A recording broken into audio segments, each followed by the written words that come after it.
Сәлем достар! Осы видеода One Piece анимесінің 431 сериясынан бастап 450 серияға дейін, яғни Impel Down түрмесінде не болғандығы туралы қысқаша айтып беретін боламын. Алдыңғы серияларды көрмей қалған болсаң, оң жақ жоғарыда сілтемесі шығатын болады. Ал енді арнаға тіркеліп ыңғайланып отырып алған болсаң, мен видеоны бастаймын.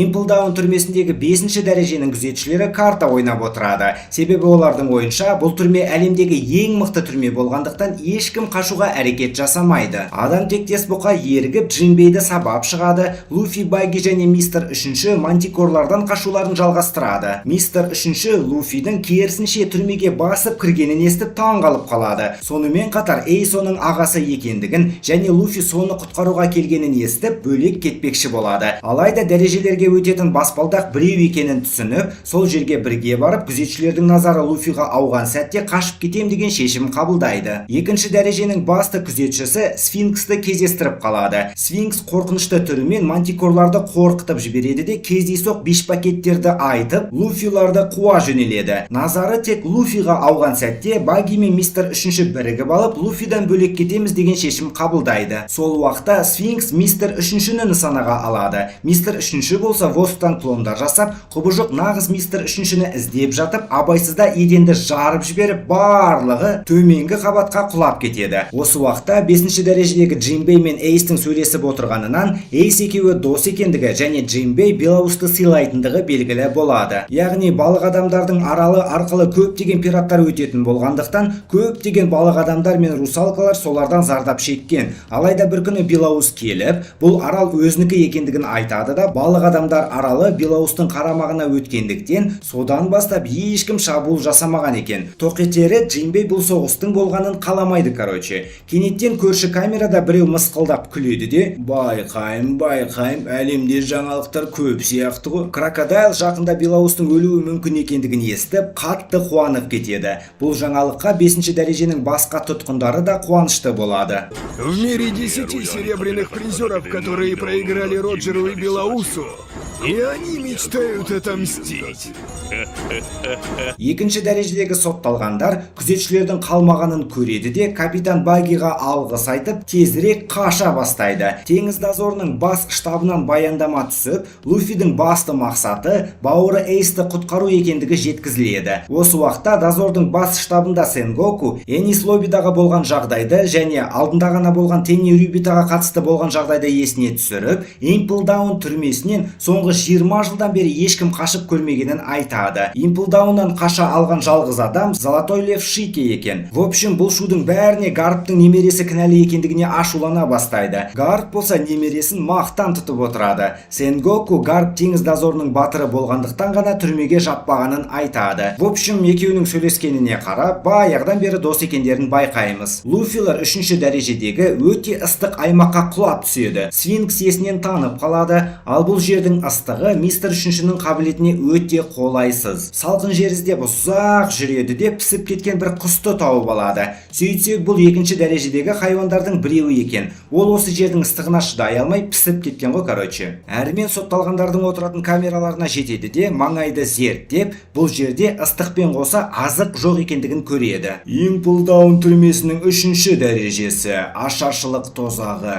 Келесі дәрежеге апаратын жолды таппағандықтан қайттан артқа жүруді шешкенде, бір күзетші оларды аңдып доклад жасағанда Сардес деген біреу жоспарды іске асыруға дайындалыңдар. Луфилар келген жерлеріне оралып, қай жаққа баратындарын талқылап тұрған сәтте тұзақ пайда болып, Кайрасекидан жасалған қақпанға түсіп қалады. Сосын Сардестің өзі келіп, Қарсылық көрсеткендер пайда жоқ. Блугарлардың командирі және күзетшілердің бастығы Сардес. Алайда кенеттен Сфинкс есін жинап қалады да «Даширак наху» деген сөздермен қақпанды сындырып тастайды. Баги мен 3-ші жоғарыда ұстанып қалады да Луфимен қоштасып ары қарай бөлек кететіндерін айтады. Луфи блугарларды шашып тастайды да баспалдақты іздеуін жалғастырады. Ал Баги мен 3-ші төмен жақта біреудің өлең айтып жатқанын естиді. Хэнкок Эйстің отырған жеріне жетіп қалады. Баги мен 3-ші дыбысқа қарай келіп, Бонклар Бонклайды кездестіргенде Бонклай мистер үшіншіні көргеніне в ахуе болады, ал Багиға Бонклайдың қыз текелік қылықтары ұнамай қалады. Что это за существо такое? Да ладно вам, выпустите меня, ну! Бонклай босатқандары үшін алғыс айтып, ары қарай өз жолымен кетіп қалады. Тревога басталғандықтан Луфиді ұстау үшін дозорныйлар келіп түрмеге кірмекші болғанда, олардың алдынан құбыжық хайуандардың командирі Санди Тян шығады да бір сарбазды қамшысымен чпытах еткізеді.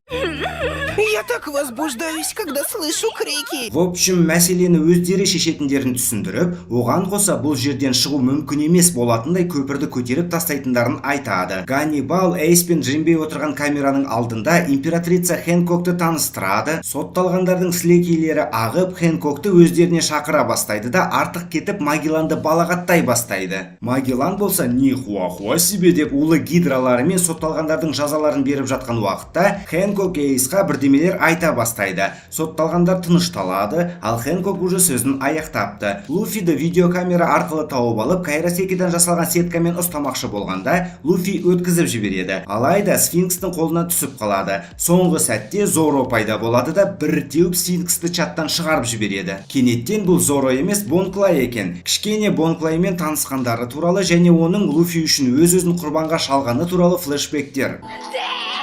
Мы никогда тебя не забудем. В общем, арабаста арқасында Бонклай Хина деген вице-адмиралдың назарын өзіне аударып, Луфиларға қашып кетуге көмектесіп, өзі тұтқынға ұсталып қалған болатын. Екеуі амандасып күзетшілерді шашады. Сфинкс есін жинағаны сол еді, бұл жолы оны Луфи айырып тастайды. Луфи Бонклайдың тірі екендігіне өте қуанышты. Бонклайдың қабілеті оң қолын тигізе алған кез келген адамға айналып кете алады. Сарды соларға қарсы барлық күзетшілерін жібереді, ал Бонклай күтпеген жерден өзі де 5-ші дәрежеге жол тартқанын айтады. Ол біреумен қатты кездескісі келеді екен. Хэнкок 1-ші дәрежеге қайтып келеді де наручнигі шешіліп, көмекші қызға алғысын айтады. Сосын түрмеге біреудің басып кіргені туралы сұрағанда, көмекші қыз уайымдамай қоюға кеңес береді де, түрменің бастығы Магеллан іске қосылғандықтан басып кірген адам қысқа уақытта қолға түсетіндігін түсіндіреді. Магеллан түрмедегі бассыздықты неге дереу баяндамадыңдар деп ашулана бастағанда, Ганнибал Хэнкоктың бұтына қарай бермей баяндаманы тыңдау керек еді деп жауап береді де Магелланды одан бетер ашуландырып алады. Магелланға демон күзетшілердің біреуі Минотавр қазір 3-ші дәрежеде екендігі жеткізіледі де Бонклай мен Луфи как раз сол Минотаврды кездестіріп қалады. Минотавр бір соққысымен Бонклайды ұшырып көтенен айырып жатқан уақытта Луфи жылдамдатып 2-ші гирін қолданады да реактивный пистолетімен Минотаврды чаттан шығарып жібереді. Әрмен Бонклай 4-ші дәрежеге өту өте оңай екендігін айтады да екеуі бір пиздес ыстық бетонға шығады. Өртті тозақ деген 4-ші дәреже қайнап жатқан қазанға ұқсайды. Ол жерге өз еркімен түсу, өз-өзіне қол жұмсаумен тең негізі. Луфи Бонклайдан соншалықты кіммен кездескісі келетінін сұрағанда, ол Камабака аралының билеушісі және транстардың патшайымы Ива Санмен кездескісі келетінін айтады. Кенеттен Минотаврдан қашып келе жатқан багиларды көріп, барлығы бірге қаша бастайды да баги соққы жіберуді шешеді. Шар магии! Луфи қолын воскпен күшейтіп шабуылды аяқтайды да Минотаврды чаттан шығарып жібереді. Эйс болса Хэнкоктан Луфидің келгенін естігендіктен братчикесін уайымдай бастайды. Баги мен мистер 3-ші Луфиға төменге түсу емес, қашқылары келетіндігін түсіндіріп тұрған уақытта Луфи потолоктың алыстап бара жатқандығын байқайды. Сөйтсек олар Минотаврмен шайқастан кейін бөлініп кеткен еденмен бірге төменге құлап бара жатыр екен. Бір сотталған NPC-дің зайыбалы шығып қашып кетпекші болады да жолына кедергі болған біреуді маңқ еткізеді. Ал ол бұрылып сдачасын береді де NPC-ді төменге құлатып жібереді. Бараквордстың бұрынғы агенті мистер 1-ші Даз Бонс. Хэнкок дозорный кемеге қайта оралады, ал вице-адмирал Момонгаға Шанкс пен Кайдоның ерегесіп қалғандығы баяндалады. В общем, дозорный штабтың ойынша Кайдо Белаусқа шабуыл жасамақшы болғанда Шанкс оған кедергі болып қалды. Ал Момонга болса әлемдегі ең мықты пираттық командаға қарсы теңіз дозорының барлық күшімен 6 Шичибукай Кунфумен біріккен соғысы железобетонна тарихқа қалады. Өзінің жеке дәретханасы бар Магеллан қашқындарды уайымдамай отырады. Себебі олардың бәрі фруктовиктар болғандықтан қанды суға құлайтын болса, олар өледі. Алайда олармен бірге бетон құлағандықтан Луфилар дер кезінде секіріп кетіп, нәтижесінде олар 4-ші дәрежеде. Магеллан Ганнибалды 3-ші дәрежеге апаратын баспалдақты күзетуге жібереді, ал Сандитянды 5-ші дәрежеге апаратын баспалдаққа жібереді. Ал Луфилар бәрібір өтіп кететін болса, жеке өзі оларды тоқтататындығын айтады. Луфилар 4-ші дәреженің ыстығына шыдай алмай жатқан уақытта, кенеттен Луфи тамақтың иісін сезіп, екінші дыханиясы ашылып кетеді де, салютты соққысын қолданып, бірнеше NPC-ларды айырып тастайды. Бонклай да шайқасқа қосылып, Луфиді тоқтатуға Магелланның өзі кетеді. Мистер 3-ші Багиді бөлек алып кетіп, Имплдаунның негізгі күші осы жерде жиналғандығын түсіндіргенде Баги бұл қашуға керемет мүмкіндік екендігіне келіседі. Магеллан Луфидің алдынан пайда болады да, біткен жерің осы боқмұрын. Бонклай Магелланның денесі улы екендігін айтып, ол Луфи үшін өте қауіпті қарсылас екендігін түсіндіреді. Луфи бірден улы гидраға соққы жібергенде, Бонклай соққыны өзіне қабылдап, улы Магелланға бір жері тиетін болса, уланып өлетіндігін түсіндіреді де, Луфиға айналып кетіп, Магелланның назарын өзіне аудармақшы болады. Бірақ Магеллан тағы гидраларын шығара салады. Бонклай алыстап алады да, Луфиға көмектесу жолдарын қарастыра бастап, бірнеше нұсқаларында бәрібір жеңіліп қалатынын түсінгендіктен жылап тұрып қашып кетеді. Осы уақытта 3-ші дәрежеге апаратын баспалдақта Ганнибал Багиларды көріп, Магелланды алып тастаса өзі бастық болатынын түсініп, екеуіне өте беруге рұқсат береді. Баги мен мистер 3-ші бұны тұзақ екен деп ойлап қалып, шабуыл жасайды. Алайда Ганнибал да шайқаса алатындығы белгілі болады. Луфи 2-ші гирін қолданып, Магелланға соққысын тигізу үшін қолдарын құрбандыққа шалмақшы болады да, реактивный базука соққысы мықты болғаны соншалық соққыдан толқын шығады. Ганнибал көп қиналмай Багиларды айырып тастаған уақытта шайқасқа Бонклай қосылады. Луфи 2-ші гирінің көмегімен бірнеше соққыларды өткізіп жібергенде, Магеллан улы газын қолданып, медуза сияқты өте тұйық улы түтін шығарады. Нәтижесінде Луфи уланып қалып, аяғында тұра алмай қалады. Бонклай болса Ганнибалмен бірге-бір төбелесе бастайды. Луфи таза мінезімен орнынан тұрады, алайда уланып қалғандықтан соққылары ләға бастайды. Магеллан болса ойын аяқталды деп, Эйсті босатыңдар деп айқайлаған Луфиді улы гидрасына жұтқызып жібереді. Саған жұққан у дахуя болғандықтан оны емдеу мүмкін емес. В общем, 24 сағат бойы көтің қиналған соң өлесің. Әрімен бізге 5-ші дәреженің суық болғаны соншалық бір сотталған нанды тістеп тісін сындырып алғанын көрсетеді. В общем, Магелланның бұйрығымен күзетшілер Луфиді осы жерге алып келеді. Магеллан болса 3-ші дәрежеге өтетін баспалдаққа келгенде, Ганнибал кунфуды білетін трансвеститтан жеңіліп қалғанын айтады. Сол сәтте Магелланға 2-ші дәрежедегі бассыздық контрольға алынғандығы баяндалады да, Магеллан барлық 4-ші дәрежедегі күзетшілерді 3-ші дәрежеге жібереді. Ганнибал болса сол жердегі күзетшілерді мистер 2-шіні іздеуге жіберіп, өзі Баги мен 3-шіні тергеуге алып кетеді. Ал сосын мына Ганнибал негізінде Бонклай екендігі белгілі болады да, ол не болса да Луфиді құтқарғысы келетінін айтады. Баги болса өлгің келе ма не деп сұрағанда Бонклай Луфиді Магелланмен жалғыз қалдырып кеткеніне қатты өкінетінін айтып, Луфиді құтқаруға кішкентай болса да мүмкіндік болса, мүмкіндікті жібермейтінін айтады. Сосын сол жердегі лабораторияға барып, Магелланның уы өте күрделі болғандықтан оған қарсы дәрі жасау мүмкін емес екендігін естиді. Сосын әкімшілікке арналған баспалдақ арқылы азғантай ғана күзетшілермен 5-ші дәрежеге кетеді. Сотталғандардың тізімінде Ивасанның нағыз аты жөні неге екені белгісіз сызылып тастаған болады. Күзетшілер болса бұл түрмеде кейбір сотталғандар белгісіз жолмен ғайып болатынын айтып, оларды дьявол тозаққа алып кеткеніне сенетіндерін түсіндіреді. 5-ші дәрежеге жеткен уақытта күзетшілер Ганнибалдың үнемі 5-ші дәрежеге өтер алдында киімі мен қаруын тапсыратындығын айтқанда, Баги мен 3-ші басында күледі. Алайда олардың да киімдері тапсырылады. 5-ші дәреже олар ойлағаннан суық болып шығады да, оларға қарсы қасқырлар шығады. Қасқырлар сфинксті жеп қоя жаздағандықтан 2-ші дәрежеде емес, 5-ші дәрежеде жүр екен. Екі чорт Бонклайды тастап кетеді, ал Бонклай болса қыз текелі кунфумен шайқаса бастайды. Екі чорттың көтендері қатып қалғандықтан пингвиндар сияқты жылынып көреді. Бірақ іске аспай қалып, қасқырлар екеуін тауып алады. Магелланның есі ауысып кеткен ба? Мына баланың өлгенін көрсін деп отыр ма бізге? Луфи қайта сценаристің көмегіне жүгінеді, бірақ түк шықпайды. айтпайды. Сотталгандар Луфидің қайсар мінезіне шатырлары тая бастайды да, бұл түрме достық деген үміт отын сөндіретін болғандықтан көмек келмейді деп айтқандары сол еді. Бонклай сама келеді де достықтары үшін Луфиді құтқаруға келгенін айтады. Багидің бомбаларынан пайда болмай қалып, соңғы сәтте оны мистер үшінші құтқарып қалады. Восктан бөлме жасап алып, ақырындап қашып шығуды шешеді. Бір сәтте мистер үшінші айналада қасқырлардың жоқ екенін байқайды да, кенеттен қасқырлар жердің астынан шығады. Бонклай Луфиді босатып алып, сотталғандарға кілтті қалдырып кетеді. Чотам, қашып көреміз ба или отыра береміз ба? Келесі бір камерадағы сотталған орманнан бір түрлі адам көргенін айтып, Бонклай орманға кетеді. Сосын әлі таусылып құлаған сәтте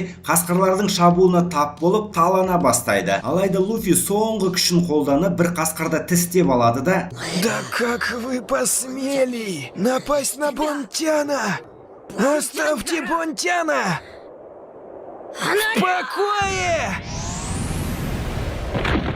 Бонклай не болғанын түсінбей қалады да өзі де талып қалады. Екеуін виностаған бір түрлі адам тауып алады. Эйсті өлтіретін уақытқа 26 сағат қалды. Осы уақытта Ганнибал Намиға айланған Бонклайдың артынан бөлмеге кіріп, шабуылға тап болып байланып қалған кезін есіне түсіреді. Бонклай болса бір транстардың вечеринкасында есін жинайды да, орманда өліп жұмаққа түстім деп ойлап қалады. Бірақ оны Иназума қарсы алып, Луфи екеуін өзі алып келгенін айтады. Сосын кенеттен сахнада бір адам пайда болып, сол жердегілердің сөздерінен ғайып болған сотталғандардың бәрі осы жерде екендігі белгілі болады. Бұл жер Ньюкамоленд деп аталатын сотталғандардың жұмағы екен. Бонклай бұл адамның транстардың ең басты трансы Эмпория Иванков екендігін түсінеді. Бір түрлі пидерский билерден кейін Бонклай Луфиға көмектесе алатын жалғыз адам осы екендігін түсінеді. Кенеттен Иванканың басы айланып құлай бастайды. Нихуя! Тағы осындай приколдардан кейін вечеринкаға Рэмбо сияқты біреу басып кіреді. В общем, баяғыда оның әкесі транстардың аралынан өтіп бара жатып, транс болып кеткендіктен кек алуға келген екен. Иванка болса көзін қысып қалып снарядты қайтарады да,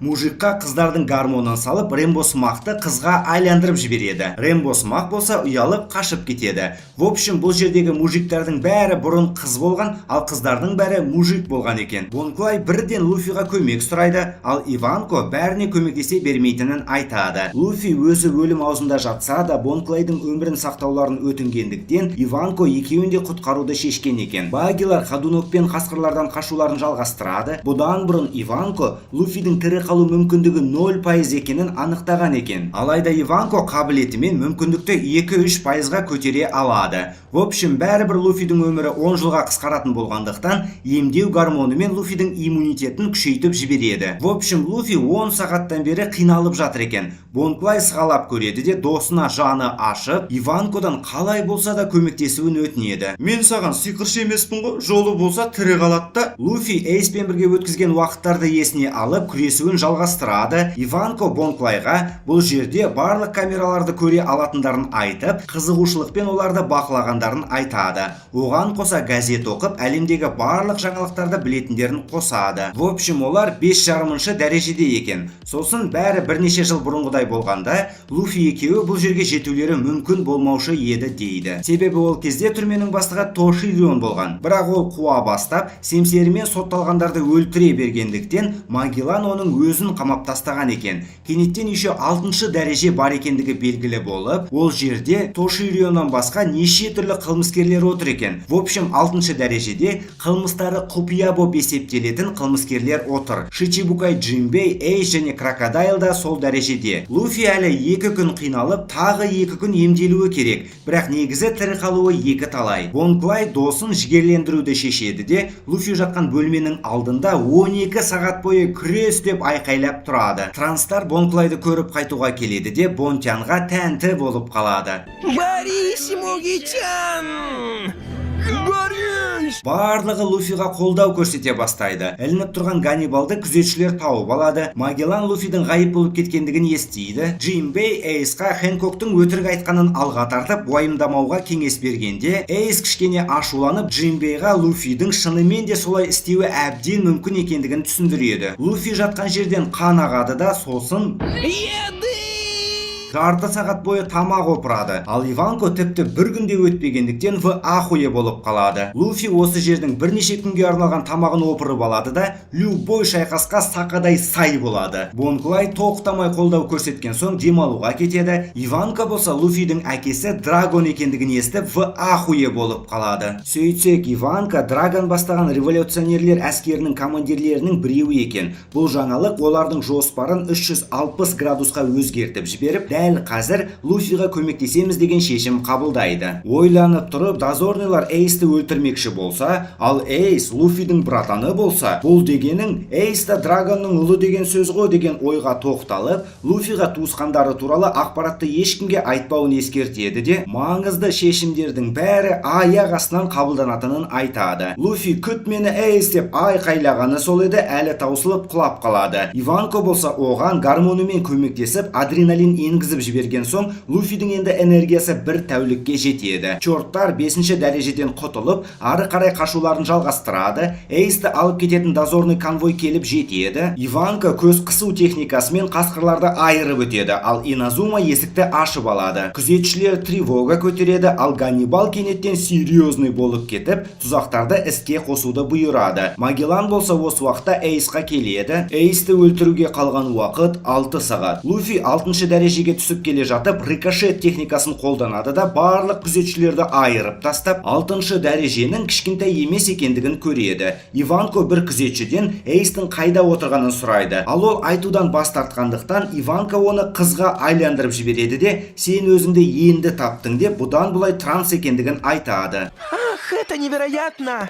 Большое спасибо вам, Ива сама! Эйс отырған камераға алып келеді. Алайда Эйсті уже алып кеткен екен. Ганнибал жолды жауып тастайды да ұйықтататын түтін жібереді. Магеллан осы туралы баяндама естіген соң Эйсқа Луфидің 6-шы дәрежеде жүргенін айтып, сол жерден енді фиг шығады деп еді. Эйс ойланбастан күзетшілерді айыра бастайды. Бірақ Магеллан дәл қазір одан мықты болып шығады. Екі чорт 3-ші дәрежеге жете алғандарына қуанып тұрған сәтте, екеуіне қарсы ескі таныстары шығады да екеуін қуалай бастайды. Осы уақытта Иназума қолдарын қайшыға айландырады да еденді қағаз сияқты қиып, ұйықтататын түтін шығып тұрған жерді жамап тастайды. В общем, Иназума чоки-чоки фруктын жеп алғандықтан, ол кескен кез келген нәрсе қағаз сияқты болып кетеді екен. Магеллан конвойды қарсы алып, сотталғанды сәтті тапсырады. Луфи Эйстан библикарта алған кезде есіне түсіреді де, библикартаның тартылып жатқан бағытына қарап, теңіз дозорының бас штабына бара жатқанын түсінеді. Луфи артынан барам дегенде Иванко ол жерде Белаус, адмиралдар және Шичибукайлар соғысатын болғандықтан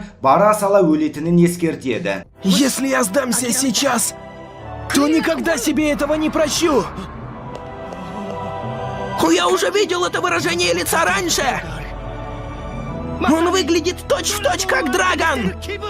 Иназума бұл жерден қалай шығамыз дегенде, кенеттен қарқылдап күлген крокодайлдың дауысы шығады. В общем, крокодайл өзінің құм қабілетімен потолокқа тесік жасайтынын айтып, бірге қашуға ұсыныс жасайды. Бұрынғы Шичибукай және Баракворкстың басшысы крокодайл. Иванко крокодайлды таниды екен. Қашуға еще Джимбей қосылғысы келіп, ол да Эйсті құтқарғысы келетінін айтқанда, Луфи оған бірден сене салады. Тоширио күзетшілер арқылы мені босатсаң бәрін тоқтатамын деген хабарламасын Магелланға жібереді. Ганнибал бақылау бөлмесінде Луфилар қашып кететін болды ғой деп уайымдай бастайды. Бонклай Иванкаға Луфиға енгізген сияқты өзіне де адреналин енгізуін өтінеді. В общем, олардың жоспары әрбір дәрежені өткен сайын барлық сотталғандарды босатып, импылдауында бұдан бұрын көрмеген тәртіпсіздік орнату. Луфи алға шығып кетеді, ал Бонклай сапқа қосылады. Импылдауының қақпасы ашылып, Эйсті алып бара жатқан конвой арнайы ағымға түседі. Джимбей қазір сағат 10, ал Эйсті өлтіретін уақыт 15:00-де екендігін айтады. Ал Белаус Кайзеннан бұрын шабуыл жасайтын болғандықтан, соғыс кез келген уақытта басталып кетуі мүмкін. Алдарынан қақпа шыққан уақытта бізге крокодайлдың қабілетін түсіндіреді.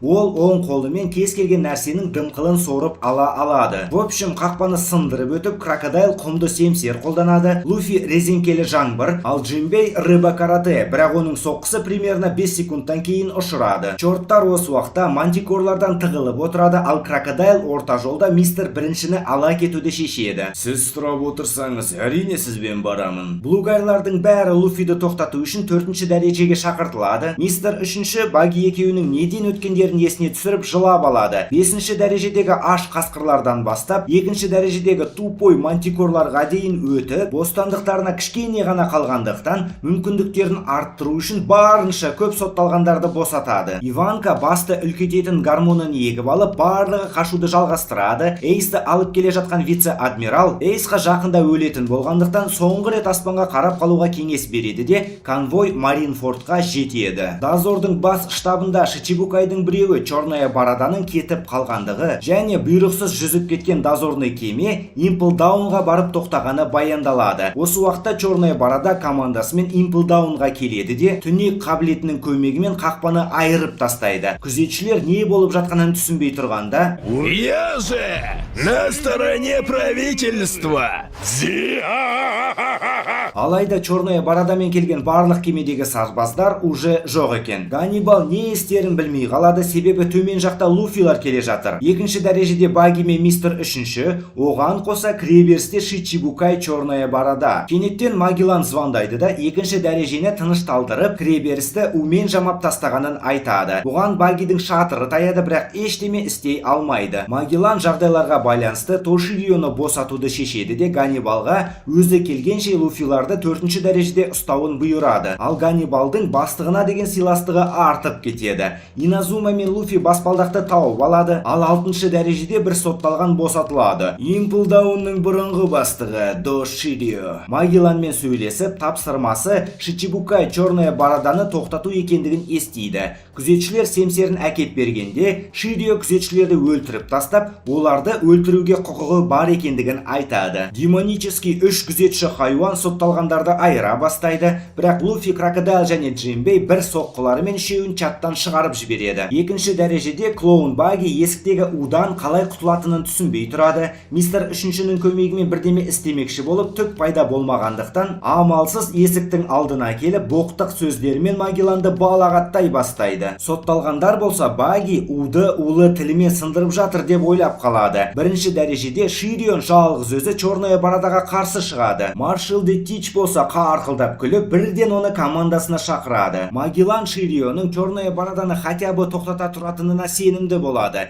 2-ші дәрежені қалпына келтірді. Енді тек Луфи, Джимбей және Крокодайлды тоқтату ғана қалды. Ганнибал бастығын мақтап, соған сенуін жалғастырады. Кенеттен Черная Борода еш кедергісіз Имплдаунның дәрежелерін өтіп жатқандығы баяндалады. Иванка өзін қызға айландырып, қамшы ұстаған секси қызға қарсы шайқаса бастайды. Секси қыз Иванканы ұстап алып, алдавай транстардың патшайымы шыңғыр шығане дей бастайды. Алайда Иванка оны айырып тастайды. 3-ші дәрежеге өтетін баспалдаққа жеткенде, кенеттен олардың алдынан Ганнибал шығады. Адамзаттың болашағы үшін мен сендерді тоқтатамын деген сөздерімен Луфиға соққыларын жаудыра бастайды. Луфи болса бірден 2-ші гирін қолданып, реактивный пулеметпен Ганнибалды чаттан шығарып жібереді. Кенеттен флешбек. Ганнибал енді жұмысқа тұрған уақытта оған бас көз болатын адам ретінде Магеллан қойылады. Бір секси пиратка Ганнибалды алдап соғады, бірақ Магелланды алдай алмай қалады. Сол уақытта Магеллан оған тупой болмай, сақтығыңды жоғалтпа деген ақыл айтып, кез келген лауазым өте маңызды екендігін айтқан екен. Күзетшілерге қарсы шайқас жалғасады. Баги жарты сағат бойы есікті балағаттап, дәрет сындыруға кеткенде, барлық сотталғандар бірге дәрет сындыруға кетеді. Дәл сол уақытта Черная Борода есіктен өтіп, қорғаныстары хуйня екен ғой дейді.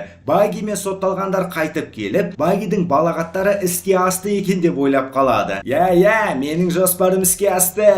Джимбей мен Крокодайл екеуі Луфи мен Ганнибалдың шайқасын қарап тұрады, ал Ганнибал деген чорт жалғыз өзі Шичибукай дәрежесіндегі 3 адамды тоқтатып тұрады, прикинь. Әрімен Ганнибал әділеттілік үшін өткізбеймін деп бақырып тұрғанда, кенеттен артында Черная Борода пайда болып, бірден Ганнибалды чаттан шығарады да әділеттілік туралы ештеме айтпауын ескертеді. Луфи таныс түрді көріп, Черная Барада деген осы екенін түсініп, өз командасындағыны өлтіргені үшін жазаламақшы болған Эйс осының кесірінен ұсталып қалғанын есіне түсіреді. Кішкене Эйс пен Тичтің кездескен кездегі флешбек, Тич Белоусты өлтіріп, келесі пираттар патшасы болатындығын айтады. Сосын осы шақта Эйс болмағанда, тезірек Шичибукай болу үшін Луфиді өлтірмекші болғанын айтады да, жолы болғыш Луфиға тезірек Маринфордқа барып, Эйстің өлімін тамашалауға кеңес береді. Луфи әрине ашуланып кетіп, бірден екінші гирді қосады да, реактивный пистолетпен ішінен маңқ еткізеді. Жауап ретінде Тич оны түнегімен тартып алады да, бетін еденге жабыстырады. Крокодайл Луфидан қан шыққанына таңғалып қалғанда,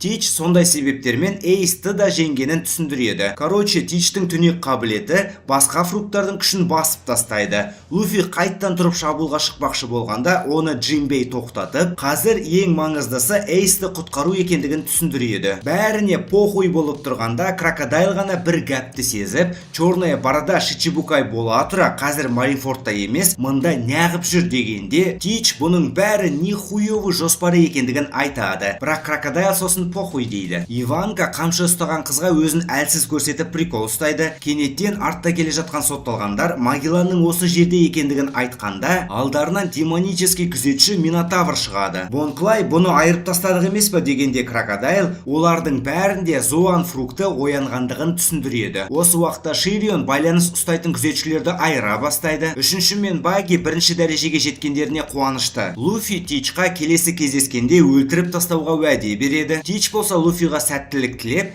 бәрі де мүмкін екендігін айтады да, адамның арманы өлмейді деген сөзбен Магелланға қарсы шайқасуға кетеді. Луфи реактивный пистолетімен Минотаврды ұшырып жібергенде, NPC-лар бұндай соққыға тәнті. Магеллан байланып тұрған Санди Тянды тауып алғанда, Тянка байланып қалғаны үшін кешірім сұрайды. Магеллан сосын Черная Барада командасын кездестіреді де, сол сәтте улы гидрасымен айырып тастап, мында не істеп жүргендерін сұрайтын уақыты жоқ екендігін айтады. Маршал де Тич командасымен чаттан шығып кетеді. Сосын Магеллан көтені айырылып жатқан Ганнибалды тауып алады да, алғашқы көмек көрсетуді бұйырады. Ганнибал орнын баса алатын жалғыз адам болғандықтан, оның аман қалатынына сенеді. Магеллан уже Луфиларды қуып жетіп қалғанда, Иванка оны тоқтатуға қалады. Иназума баспалдақты қиып тастайды да, тек тірі қалыңызшы деген өтінішімен баспалдақты бұзып тастайды. Иванка өзінің формасына қайта оралып, көз қысу техникасымен Магелланның бір гидрасын тоқтатады. Баги болса бірінші дәрежеде барынша көп сотталғандарды босата бастайды.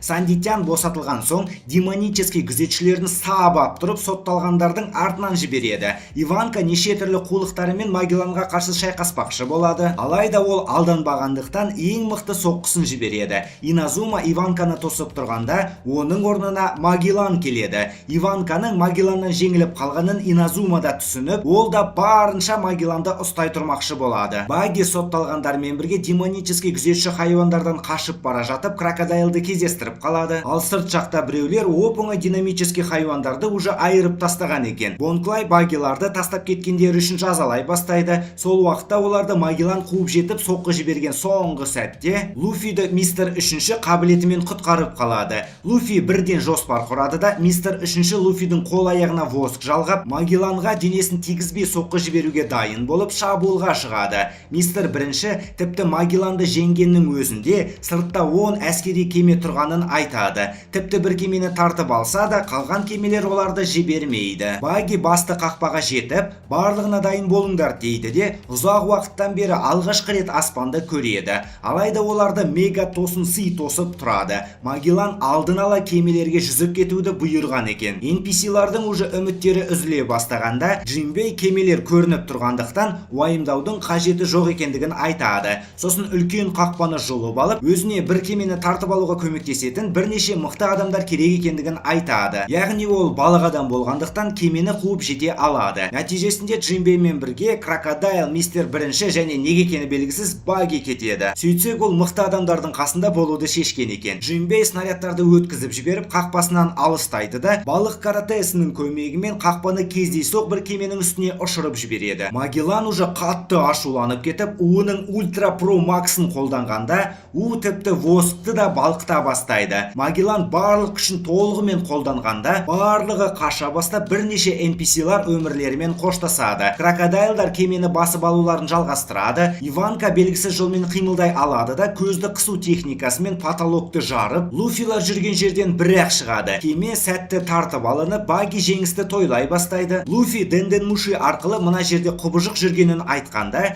Джинбей келе жатқандарын айтып, кішкене шыдай тұруларын өтінеді. Луфидің үшінші гирі мен мистер үшіншінің қабілеті біріктіріліп, Магелланды артқа құлатып жібереді. Сосын кішірейіп кеткен Луфи керемет жоспар ойлап табады. В общем, Иванко барынша басын үлкейтеді де, көзді қысу техникасын қолданып, соңғы сәтте Магелланның қолынан сытылып шығады. Кенеттен олар суға құламайды. Магеллан в ахуе, ал Луфиларда пайда болған кит сияқты акулалар қағып алған екен. Дозорный әскери кемелер Луфиларға оқ жаудырады. Дозорныйлар Луфилардың неліктен қақпаға жүзіп бара жатқандарын түсінбейді. Себебі қақпа пираттар үшін ешқашан ашылмайды. Алайда ғажайып нәрсе болып, правосудия қақпасы ашыла бастайды. Осы сәтте қақпаны басқаратын жерге Магеллан келіп, нахуя қақпаны ашқандарын сұрағанда, Бонклай сама Магелланға айланып кетіп, қақпаны ашуға бұйрық бергендігі белгілі болады. Магеллан болса қақпа ашылса да бәрібір 9 әскери кеме оларды айырып тастайтындығын айтқанда, Бонклай бұл мәселені шеше салады. Бұл жоспарды Джинбей білген екен. Луфи қақпа жабылып жатқан соңғы сәтте Денден Муши арқылы Бонклайға тағы да өмірін құтқарғаны үшін шын жүректен алғыс айтады. Кенеттен Бонклайдың құрбаны басқалардың да көңілдерін босатып жібереді. Братишка Бон, спасибо тебе!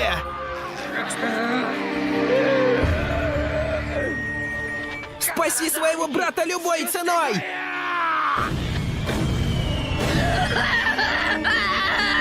Я знаю, ты сможешь его спасти! Бончан! Қақпа жабылғанда бізге Бонклайдың керемет қыз-теке екендігі туралы бірнеше флешбектер көрсетеді. В общем, ол нағыз мужик қыз-теке. Барлығы көз жастарын ағызып, турасынан Маринфордқа тартады. Бүкіл әлемнен жиналған мыңдаған элитный сарбаздар Маринфордта жиналады да, Белаустың пайда болғанын тосып тұрады. Эйсті ортада орналасқан Айшафотқа алып келгенде, күтпеген жерден Моби Дик пайда болып, спокойно жан-жағына қарайды да,